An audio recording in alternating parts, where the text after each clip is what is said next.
On strategy, procedural, or otherwise, just an interested viewer, but I'd really like to hear from Hunter Biden. Why won't we be able to?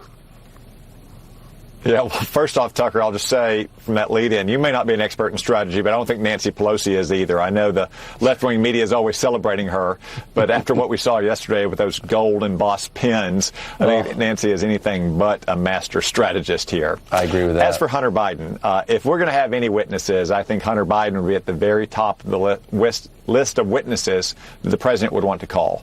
I don't know, though, what the president and his legal team have decided, whether they want to call witnesses at all or whether they want to move straight to a final vote after arguments and questions from senators. Obviously, they'll play a big role in that. But one thing I can say is that we're not going to have a situation where just the Democrats are calling witnesses. If the Democrats call witnesses, then the president will be able to call witnesses as well.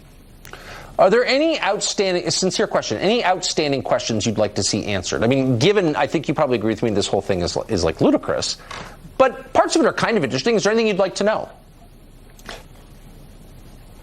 Well, Tucker, despite Nancy Pelosi and Jerry Nadler's and Adam Schiff's best efforts, what we heard read on the Senate floor today simply does not add up to the constitutional standard of impeaching and certainly not removing a president from office. So we'll listen to what they have to say, although I got to say, just listening to 20 minutes of Adam Schiff was already pretty taxing today. I can't imagine 24 hours of it.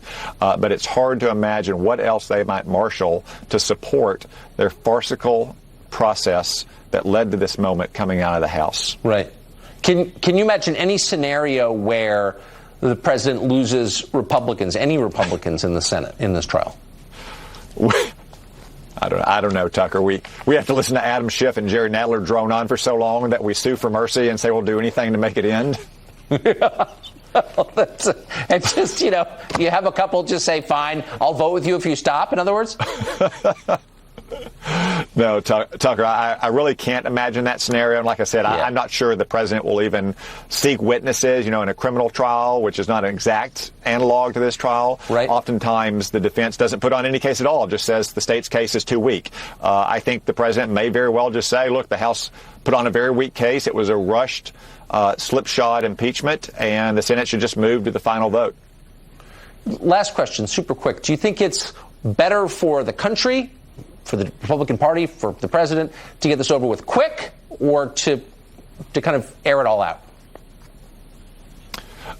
Hunter, Tucker, more important than the length of the trial is that the trial be fair and even-handed, which the president didn't receive in the House of Representatives.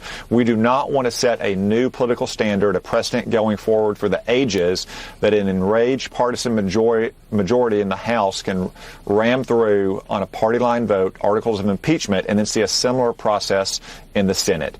We want to do this in a fair and even-handed way that gives the president his chance to finally make his case and to teach not just this House majority, in case they're thinking about impeaching Donald Trump again, but future House majorities, that there's no political benefit to be gained in this kind of ramshackle impeachment process. I think that's a fair point. Senator, thanks so much for coming on and explaining that. Yeah, thanks, Tucker. Well, creepy porn lawyer's presidential campaign has hit something of a speed bump. He's in prison tonight.